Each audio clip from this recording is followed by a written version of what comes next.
Hello friends, आज हम आपको लेकर जा रहे हैं रेणुका जी। हम आपको बताएंगे क्यों रेणुका जी में हर साल इतना बड़ा मेला लगता है और क्यों परशुराम की माता रेणुका जी ने अपने आप को झील के हवाले कर दिया था। उन्होंने झील में जल समाधि ले ली थी और क्यों परशुराम जी ने अपनी माता का वध किया था। फ्रेंड्स, एक बहुत ही खूबसूरत हिल स्टेशन आप बोल सकते हैं रेणुका जी को। एक धार्मिक मान्यताओं के लिए भी बहुत फेमस रेणुका जी। आज हम आपको लेकर जाएंगे रेणुका जी। रेणुका झील हिमाचल के नाहन से लगभग 40 किलोमीटर की दूरी पर स्थित है। यह झील बहुत ही खूबसूरत है। इसकी लंबाई लगभग 3 किलोमीटर और इसकी चौड़ाई लगभग आधा किलोमीटर है। और अगर आप झील को ऊंचाई से देखेंगे तो आपको लगेगा कि यह एक लेटी हुई औरत के समान है। झील की आकृति एक नारी के जैसी लगती है। यही बात इस झील को अनोखा और अद्भुत बनाती है। फ्रेंड्स, सुबह के 6 बजे हमने अपना सफ़र शुरू कर दिया था। और फ्रेंड्स, हम आपको बताएं, यदि आप हमारे चैनल पर नए हैं तो हम आपको बताना चाहेंगे कि हम रहते हैं उत्तर प्रदेश के सहारनपुर ज़िले में और हम जा रहे हैं हिमाचल के नाहन से ऊपर रेणुका जी, जो एक बहुत ही सुंदर पर्यटक स्थल भी है और धार्मिक मान्यताओं के लिए भी फेमस है। तो फ्रेंड्स, हम पहुंचने ही वाले हैं और हमें अपने शहर सहारनपुर से रेणुका जी पहुंचने में 3 साढ़े 3 घंटे लगने वाले हैं। तो फ्रेंड्स, अब हम आपको दिखाते हैं रास्ते के खूबसूरत नज़ारे। फ्रेंड्स, रास्ते के खूबसूरत नज़ारों का आनंद लेते हुए हम कब रेणुका जी पहुंच गए हमें पता ही नहीं चला। रेणुका जी पहुंचने से पहले रास्ते में एक ये डैम पड़ा है जिसमें हमने रुककर बहुत आनंद लिया। फ्रेंड्स, एक तो सुबह का टाइम है तो मौसम बहुत ही सुहावना लग रहा है। और फ्रेंड्स, जैसे जैसे हम पहाड़ों के ऊपर आ गए हैं तो मौसम और भी ज़्यादा सुहावना हो गया है। हल्की हल्की हमें ठंड का यहाँ पर एहसास होने लगा है और रेणुका जी का मौसम हमें अभी से ही बहुत ही सुहावना लग रहा है। फ्रेंड्स, रेणुका जी जाने का यह हमारा पहला ही चांस है। हम इससे पहले कभी रेणुका जी नहीं गए हैं। आज पहली बार ही रेणुका जी जाएंगे और अपने साथ रेणुका जी घुमाएंगे और अपने एक्सपीरियंस हमें रेणुका जी जाकर कैसा लगा, आपको जाना चाहिए या नहीं, सब हम आपको अपनी इसी वीडियो में बताएंगे। फ्रेंड्स, रास्ते में इतने खूबसूरत नज़ारे हैं कि बार बार हमारी गाड़ी में ब्रेक लग जाते हैं और रास्ते के खूबसूरत नज़ारों का भरपूर आनंद लेते हुए हम रेणुका जी पहुंचने ही वाले हैं। तो फ्रेंड्स, आप भी हमारे साथ लें इन खूबसूरत नज़ारों का आनंद।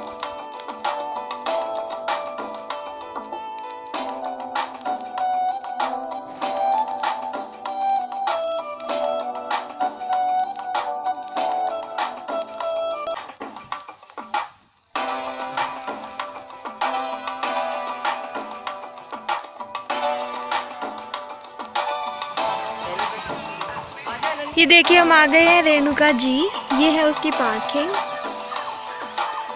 फ्रेंड्स, हमें लगभग 3.5 घंटे लग गए हैं रेणुका जी पहुंचने में, क्योंकि रास्ते में कई जगह बहुत ज़्यादा ख़राब थी क्योंकि बरसात के बाद सड़क थोड़ी ख़राब हो गई है। तो फ्रेंड्स, अब हम रेणुका झील के बिल्कुल किनारे बसा हुआ परशुराम जी और माता रेणुका का मंदिर, आपको उनके दर्शन कराएंगे। और फ्रेंड्स, यहाँ पर लगा है ये बोर्ड जिस पर पूरी हिस्ट्री लिखी हुई है। फ्रेंड्स, रेणुका जी की क्या हिस्ट्री है, क्या कहानी है, हम आपको अपनी इस वीडियो में सब बताएंगे। अपनी कार हमने पार्किंग में लगा दी है और हम चल पड़े हैं अब मंदिर की ओर। सबसे पहले हम मंदिर में दर्शन करेंगे। और फ्रेंड्स, हम आपको बताएं कि दिवाली से 10 दिन बाद रेणुका जी में बहुत बड़ा मेला लगता है। प्रसाद चढ़ाने के लिए बहुत दूर दूर से लोग आते हैं। कहा जाता है कि मेला 3 दिन के लिए लगता है और उस समय 36 करोड़ देवी देवता इस मंदिर में विराजमान रहते हैं और उस समय मांगी गई सारी मुरादें आपकी जरूर पूरी होती हैं। फ्रेंड्स, रेणुका जी परशुराम जी की माता थी, उन्हीं के नाम पर इस शहर का नाम रेणुका जी पड़ा है।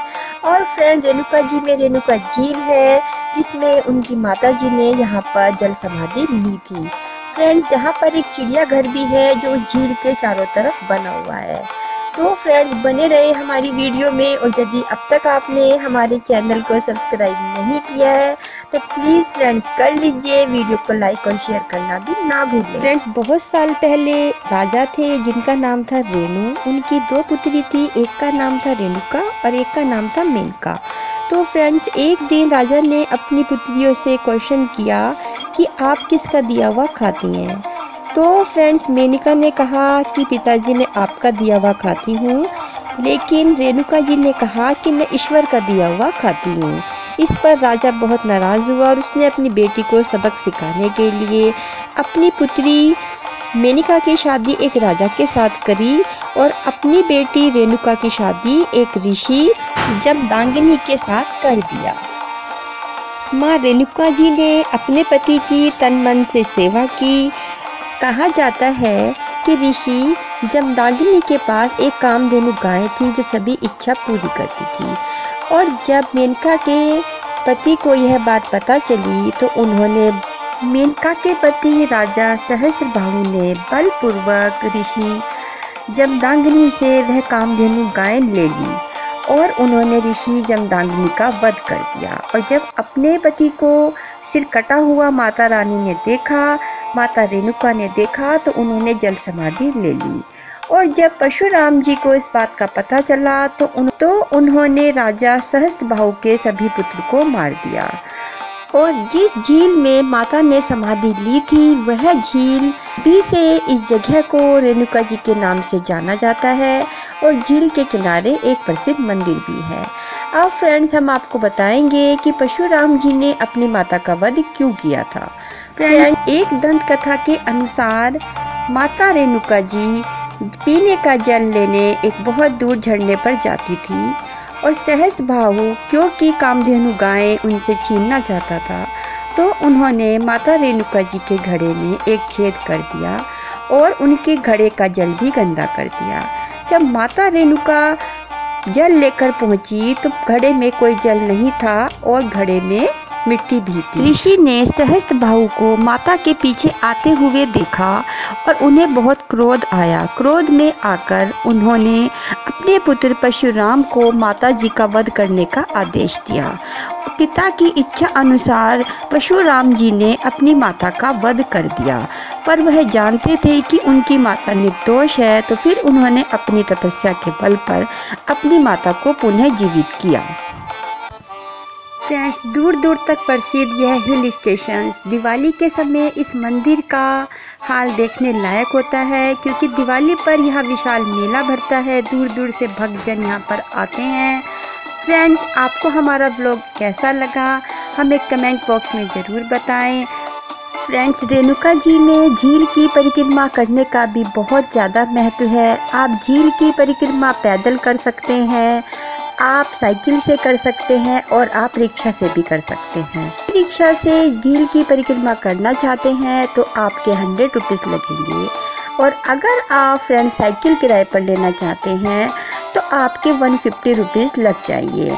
और फ्रेंड्स लेकिन हम आपको कहें कि आपको झील की परिक्रमा पैदल ही करनी चाहिए, क्योंकि झील के तरफ चारों तरफ बसा हुआ फ्रेंड्स चिड़ियाघर बहुत ही खूबसूरत है, और झील के नज़ारे इतने खूबसूरत हैं कि अगर आप पैदल यात्रा करेंगे तो आपको बहुत ज़्यादा आनंद आएगा। लेकिन अगर आप ई रिक्शा से करते हैं तो इतनी जल्दी नज़ारे निकल जाते हैं कि आपको समझ भी नहीं आता। तो फ्रेंड्स हमारा रेणुका जी का सफ़र बहुत अच्छा रहा है। और फ्रेंड्स यदि आप भी कहीं हिल स्टेशन पर जाने का प्रोग्राम बना रहे हैं तो चले आइए रेणुका जी, क्योंकि हमारा एक्सपीरियंस तो बहुत अच्छा लगा है हमें यहाँ पर आकर। और फ्रेंड्स आपको भी यहाँ पर आकर बहुत अच्छा ही लगेगा, क्योंकि फ्रेंड्स बहुत शांत हिल स्टेशन है और बहुत ही ज़्यादा यहाँ पर फ्रेंड्स हरियाली है और बहुत ही खूबसूरत नज़ारे हैं। मौसम भी बहुत अच्छा है। फ्रेंड्स कि आपको हमारा ब्लॉग कैसा लगा कमेंट बॉक्स में ज़रूर बताएं। और फ्रेंड्स आप देश के दुनिया के जिस भी कोने से हमारे ब्लॉग देखते हैं वहीं पर मस्त रहें, स्वस्थ रहें और ऐसे ही हमारे ब्लॉग देखते रहें।